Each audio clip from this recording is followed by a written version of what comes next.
Welcome back to another edition of Rational Wrestling Talk. This is the Rational Wrestling Mark, and we're going to be talking about the WrestleMania 40 press conference. That's right, which was very wild,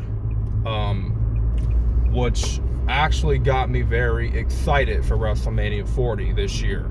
And, going into, a lot of people were disappointed and angry, thinking that the WWE was going to, steal Cody's moment, rob Cody of him finishing his story and do Rock versus Roman Reigns, right?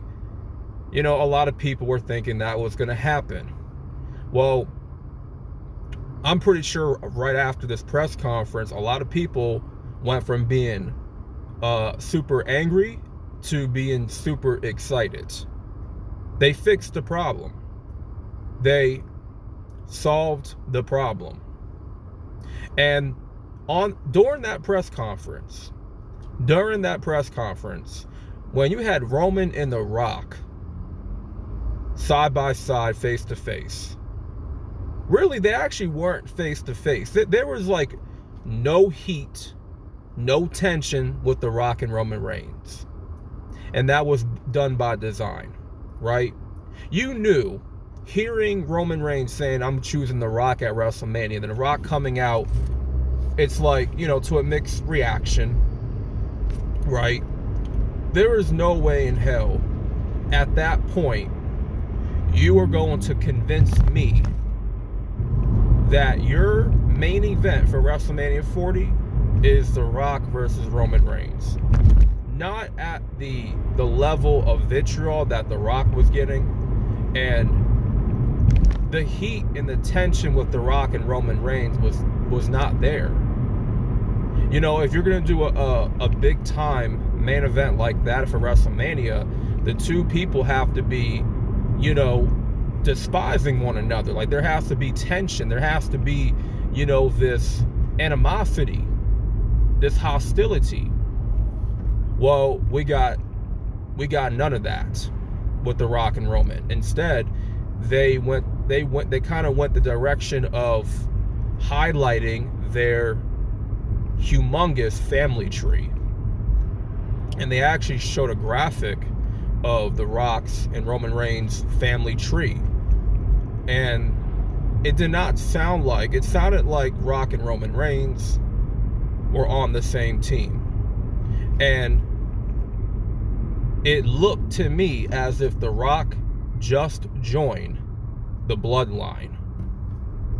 That seems to be the case, because they were standing side by side. When Cody came out, they were just kind of side by side. I'm like, there's no way that's your WrestleMania main event. And these two guys are not selling any vitriol to one another. They're not selling any heat, any intensity at all. Nothing. So I'm like, there's no way, right? This had to be all rules just to kind of work us up, And, The Rock was getting mixed, a mixed reaction. Rock had to heel it up. He had no choice. The Rock is someone that knows how to do business. When he knows that the crowd is not for him and the crowd ain't fucking with him, he knows when to, turn that, he knows when to turn that switch on.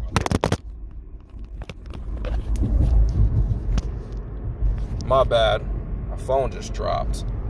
He knows when to turn that switch on, right? And he definitely turned it on during this press conference. When Cody came out, you can just see the expression on Roman's face. He looked nervous. Roman looked nervous. He looked scared. He looked very uncomfortable when Cody came out, because he knows deep down that he cannot beat Cody. He can't beat Cody at all unless he has help from Solo and Jimmy.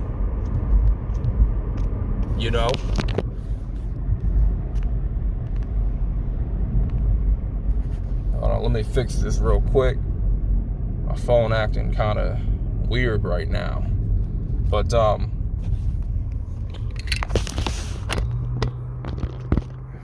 there was just no tension at all with, The Rock and Roman. Nothing at all. So it leads me to think, that The Rock is part of the Bloodline. And Cody challenges Roman Reigns to WrestleMania for his title. And I gotta be honest, when Seth was standing there, Seth looked very irrelevant. I have to be honest. Seth looked like he was just out of his element. Like he didn't belong there. And that's unfortunate because, that's very unfortunate because he's the World Heavyweight Champion. And you would think that for him being World Heavyweight Champion, he would just be just as important, but no. And when The Rock slapped Cody, that was a hard slap. When when Roman mentioned Cody's father, that Cody's father would be ashamed of him today if he was still alive, and then Cody returned the favor. He returned that energy. And it got real heated, when he mentioned The Rock's grandfather. So, man, this is what pro wrestling is all about. The intensity, the passion, the entertainment aspect, and the to be able to suspend your disbelief. No one saw that coming. No one. Like, there could have been a chance that Rock, coming into this, Rock could heal it up, right? And turn heel. And that's what it seems as of right now. When they went backstage, The Rock and Roman, walking past Triple H, he was telling Triple H, you got to fix this, I could sense there was some real tension there. Even though it's all at work, but there was just all this tension. And I'm like, wow. This is pretty heated, man. This is pretty heated. And, you could, if you could tell when The Rock and Roman were standing side by side, Roman was kind of falling behind The Rock. Like, did you guys happen to catch that? Roman was falling behind The Rock. When The Rock said, I'm coming back to become the head of the table, to sit at the head of the table, well, it seems as though he has already sit at the head. It seems that he's already at the head of the table, and Roman doesn't even know it. So I could see this being a swerve pulled at Mania. Roman once again getting finessed, getting played, getting betrayed by someone within his own circle, like with Seth, Sammy, and now The Rock. So this is done by design, and this was done pretty well. And I gotta be honest, like, this got me really excited for WrestleMania. This actually brought back the fan in me for right now. So, we're finally doing Cody and Roman, and there was no part of me that thought there's no way we're doing The Rock and Roman with no heat. There's no heat between the both of them until after WrestleMania. So you can't just have those two shake hands and just we're blood, we're brothers and all that, and then you're doing a main event for WrestleMania with no heat. It's not going to work. There's more tension with Cody and Roman. There's more animosity. And your greatest WrestleMania main events have what? They have heat, they have tension, they have animosity. right? You didn't have that with Rock and Roman, so I'm like, there's no way they're doing this match. There's no way they're making this match official. Something, they're definitely pulling something here. So, yeah, man. Let me know what you guys think of the press conference. And this press conference was very wild and very unpredictable, and it got me pumped for WrestleMania. And I think we're starting to cook. You know, like, this is what pro wrestling should be about, you know? So that being said, let me know what you guys think in the comment section.